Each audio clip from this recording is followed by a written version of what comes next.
भैया, माँ क्यों चली गई और कहाँ चली गई?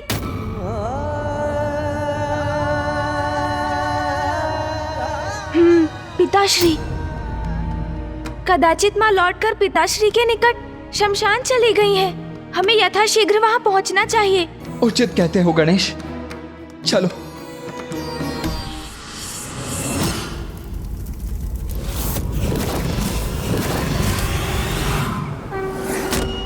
प्रणाम पिताश्री।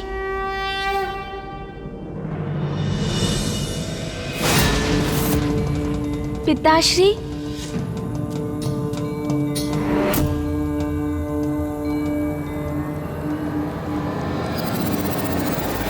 पिताश्री, कृपया कर अपने ध्यान से बाहर आइए। पिताश्री, माताश्री महाकाली अंतर ध्यान हो गई है। आपको अवश्य ज्ञात होगा पिताश्री कि वो कहाँ गई हैं। कृपया हमें दिशा दिखाइए, हमारा मार्गदर्शन कीजिए पिताश्री।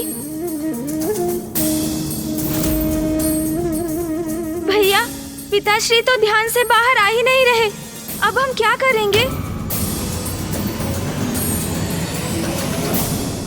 ये तो मेरी भी समझ के परे है गणेश।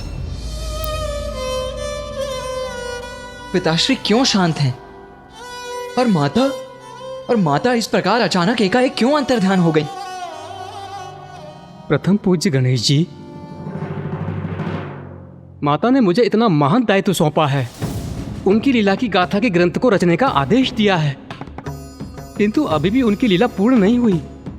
आपने माता से जो प्रश्न पूछे उसका उत्तर दिए बिना ही वो अंतर्ध्यान हो गई, और उन्होंने सर्वप्रथम श्री मातंगी रूप क्यों धारण किया, ये तो हमें अभी भी ज्ञात नहीं।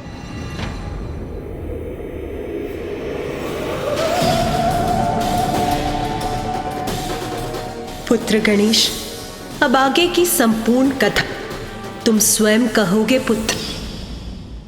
गणेश, माता ने तुम्हें शक्ति प्रदान की है ना कि तुम आगे की कथा ज्ञात कर सकोगे और कहोगे। तो हमें बताओ गणेश कि ये सब क्या और क्यों हो रहा है? माता ने मुझ पर दायित्व सौंपा अवश्य है भैया, किंतु मुझे आगे क्या करना है ये बताए बिना ही माँ अंतर्ध्यान हो गई और पिताश्री भी अपने ध्यान में लीन है। इसलिए कदाचित अब हमें किसी संकेत की प्रतीक्षा करनी होगी। ये भस्म और इसमें ये गति कैसी?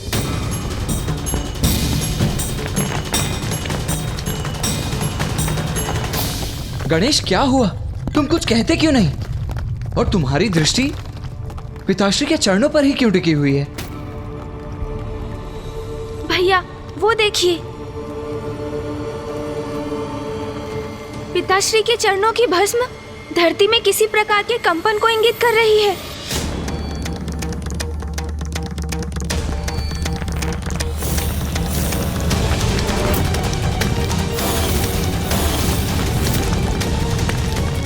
मुझे ज्ञात करना होगा कि ये कंपन कैसे हो रहा है।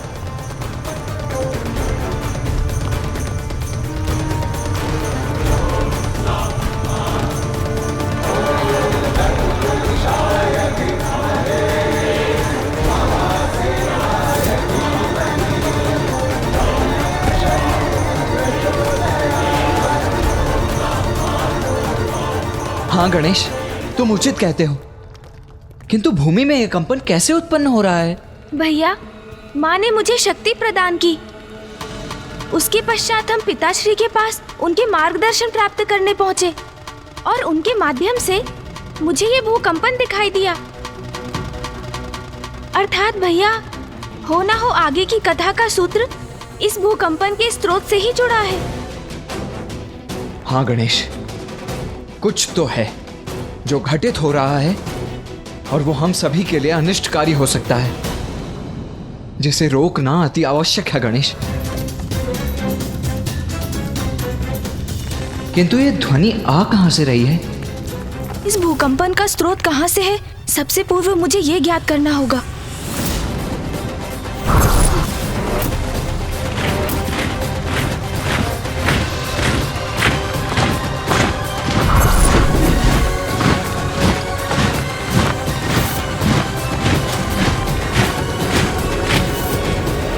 भैया आप उचित कहते हैं, कुछ बहुत बड़ा घटित हो रहा है। हमें शीघ्र वहाँ पहुँचना चाहिए भैया।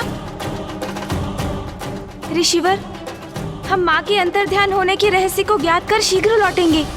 प्रथम पूज्य गणेश जी, मैं आपकी प्रतीक्षा करूंगा। अवश्य ऋषिवर, प्रणाम। जो भी है, इस बार मैं संसार पर कोई संकट नहीं आने दूंगा। इस घटना को महासंकट बनने के पूर्व ही रोकूंगा मैं।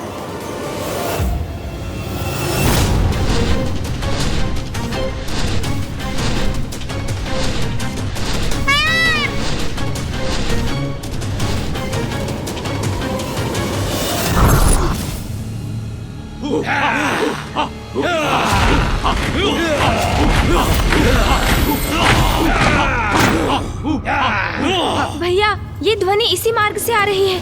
हम उचित मार्ग पर अग्रसर हैं।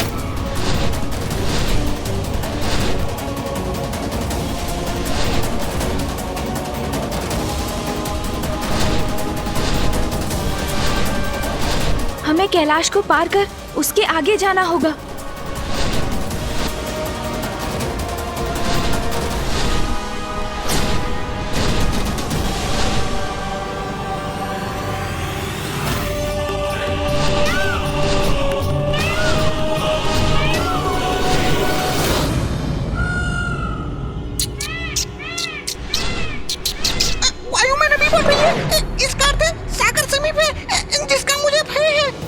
क्या हुआ मूषक जी? क्या आपको भी किसी संकट का आभास हुआ? नहीं प्रभु, मैं तो बस पिछली बार का स्मरण कर सागर के ऊपर जाने से विचलित हो रहा हूँ।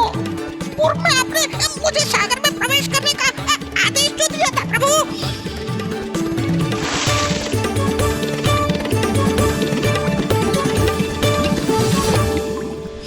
चिंता मत कीजिए मूषक जी, इस बार ऐसा कुछ नहीं होगा।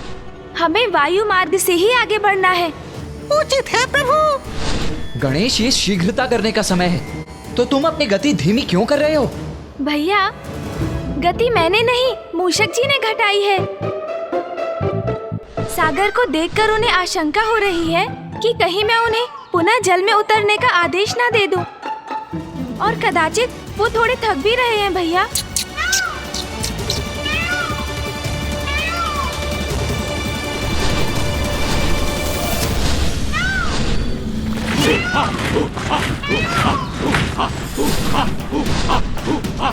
वहां जो भी हो रहा है हमें ज्ञात नहीं, इसीलिए गति धीमी करने का तो कोई औचित्य ही नहीं।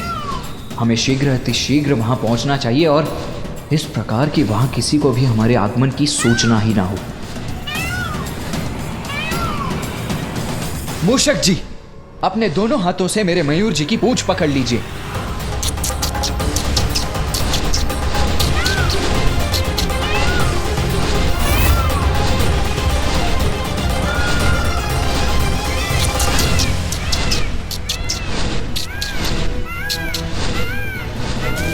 उचित है, इसी प्रकार थाम कर रखिए। हाँ हाँ उचित है देव सेनापति कार्तिकेय जी, धन्यवाद। मयूर जी, तीव्र गति से आगे बढ़िए। इतनी तीव्र गति मैं संभाल भी सकूंगा।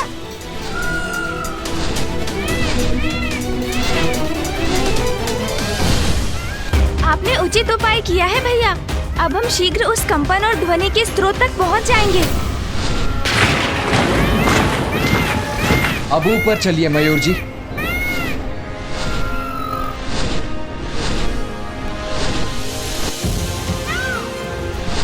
मूषक जी, अब तो आपको पर्याप्त गति प्राप्त हो चुकी है ना? इसलिए अब मयूर जी को छोड़ दीजिए और इसी तीव्र गति से आगे बढ़ते रहिए। जो आज्ञा प्रभु।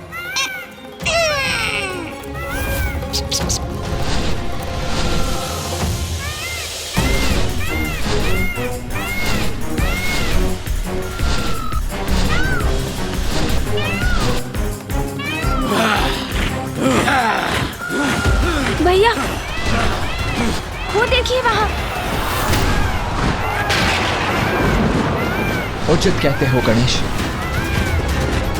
कदाचित उस भूकंपन का स्रोत यही स्थान है।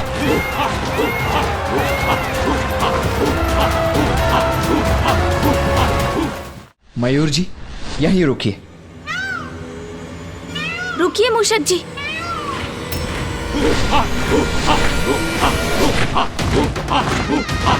भैया, यहाँ तो असंख्य असुर एकत्रित हो रहे हैं। अवश्य किसी बड़े अनिष्ट का संकेत है ये। गणेश उचित कहता है, असुरों की यह सभा किसी शुभ कार्य के लिए हो, यह असंभव है।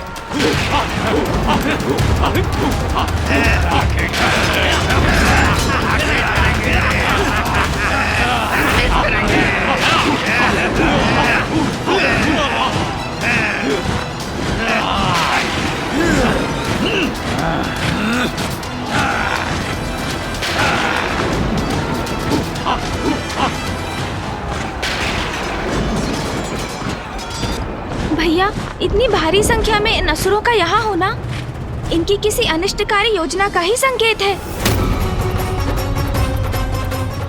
योजना जो भी हो गणेश, मैं उसे कभी क्रियान्वित नहीं होने दूंगा।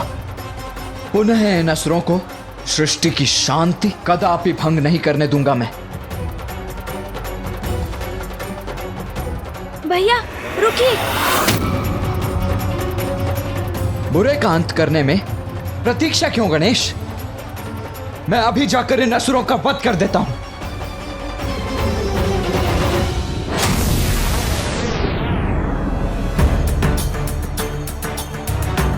रुकिए भैया।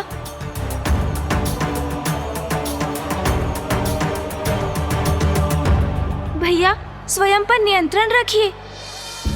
हम यहाँ इन असुरों का वध करने नहीं, अपितु ये ज्ञात करने आए हैं कि माँ ने माता मातंगी का रूप क्यों धारण किया, फिर उनसे माता कौशिकी का आविर्भाव क्यों हुआ। भैया, माता श्री महाकाली के रूप में माँ ने हमें अपनी लीला सुनाई, किंतु इस एक प्रश्न का उत्तर दिए बिना वो अंतर ध्यान हो गईं। और फिर हम उनसे और पिताश्री से संकेत पाकर यहाँ पहुँचे, अर्थात हमें हमारे प्रश्न का उत्तर यहाँ प्राप्त होगा। इसलिए आप शांत रहिए भैया।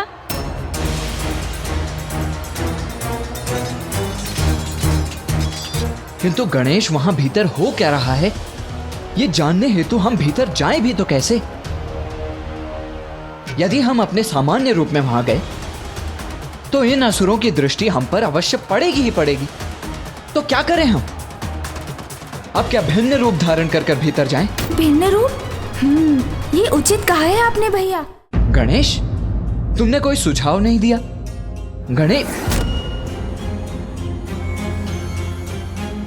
गणेश कहां चले गए हो तुम?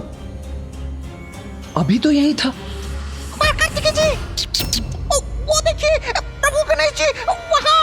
मूषक जी कहां संकेत कर रहे हैं? कहां है गणेश? भैया, मैं यहाँ हूँ।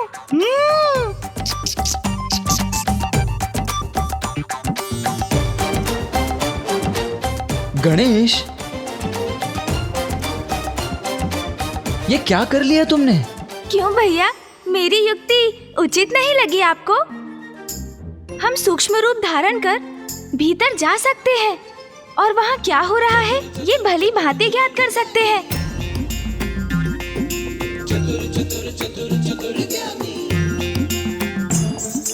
तुम्हारी युक्ति तो उचित है ही गणेश, और तुम्हारी चतुराई भी सराहनीय है।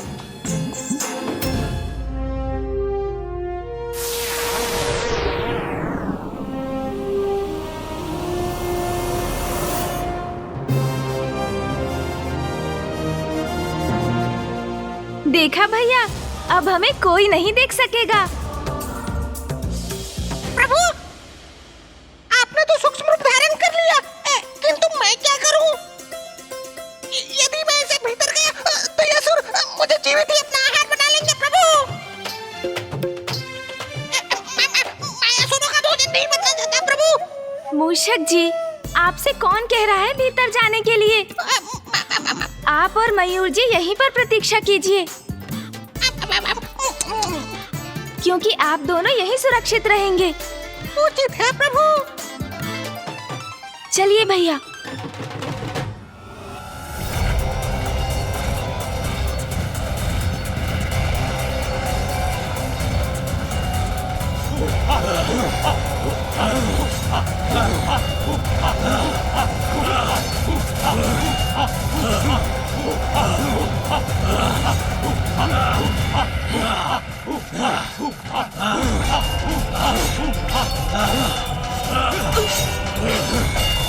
गणेश मेरे निकट ही रहना।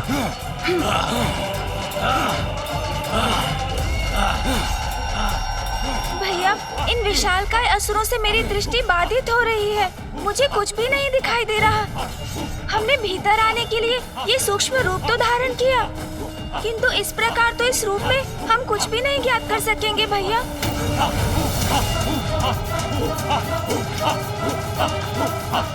हाँ गणेश, हमें आगे बढ़कर किसी ऊंचे स्थान पर स्थित होकर देखना चाहिए कि ये असुर यहाँ क्यों एकत्रित हुए हैं। हाँ भैया, यही उचित होगा। चलो गणेश।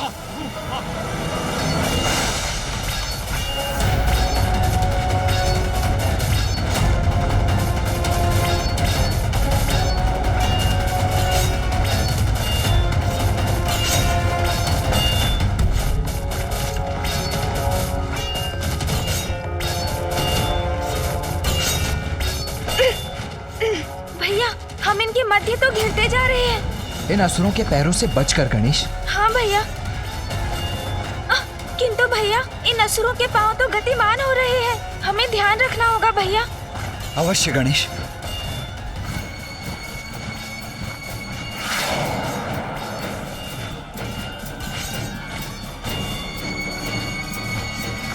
अब ये कैसी ध्वनि थी?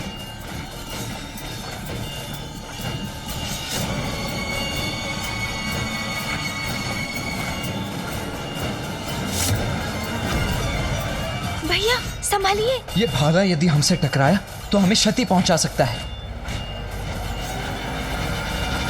बचो अनुज। अनुज, तुम ठीक तो हो ना? अब हम किस ओर से निकले भैया? भैया, ये असुर तो अपना शस्त्र बार बार भूमि पर पटक रहे हैं। इस प्रकार तो ये भेद देंगे हमें। हमारा आगे बढ़ना कठिन है।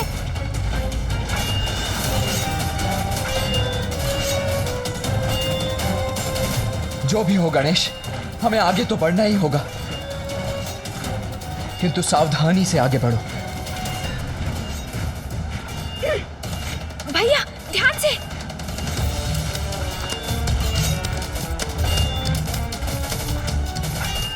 संभव है भैया शांत रहे।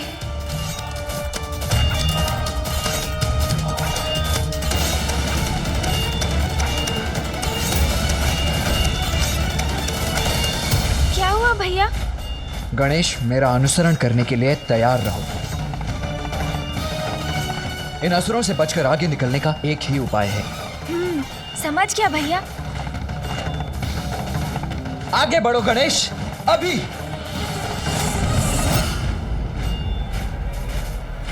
मैं भी आपके पीछे आ रहा हूँ भैया।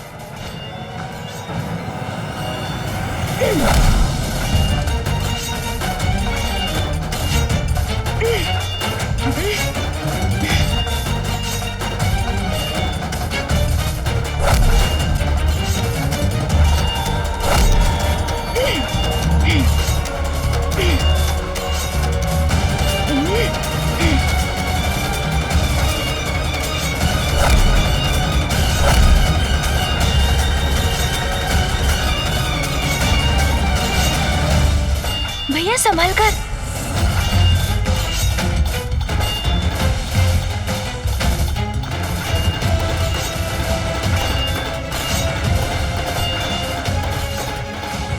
भैया, हमारा संदेह उचित था। इन भांति भांति के असंख्य असुरों की ये सभा अवश्य किसी बड़ी भावी अनिष्टकारी घटना का संकेत है। हाँ गणेश, किंतु यहाँ से भी कुछ स्पष्ट नहीं हो रहा है।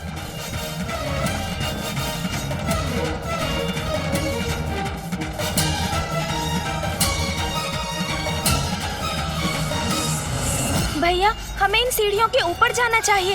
वैसे भी इन असुरों का मुख सीढ़ियों की ओर ही है। यदि एक बार हम ऊपर पहुंच गए तो संपूर्ण दृश्य स्पष्ट हो जाएगा और साथ ही हमें ये भी ज्ञात होगा कि इन सीढ़ियों के शिखर पर क्या है। उचित कहते हो गणेश। तो चलो सीढ़ियों की ओर चढ़ते हैं।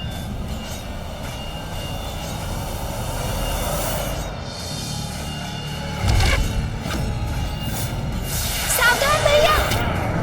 भैया बचिए।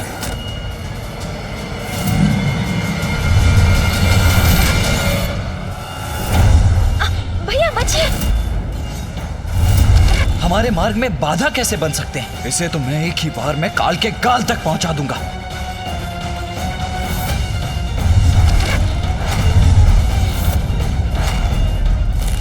ये क्या? भैया तो आवेश में आ रहे हैं। कहीं क्रोध में आकर वो इन असुरों पर आक्रमण ना कर दे। यदि ऐसा हुआ तो हमारे यहाँ आने का उद्देश्य ही विफल हो जाएगा। वो हमें कभी ज्ञात नहीं हो पाएगा जो हम ज्ञात करना चाहते हैं। भैया नहीं! संकट के समय विपरीत परिस्थिति में केवल युक्ति से काम लेना चाहिए, अन्यथा बड़ी हानि हो सकती है।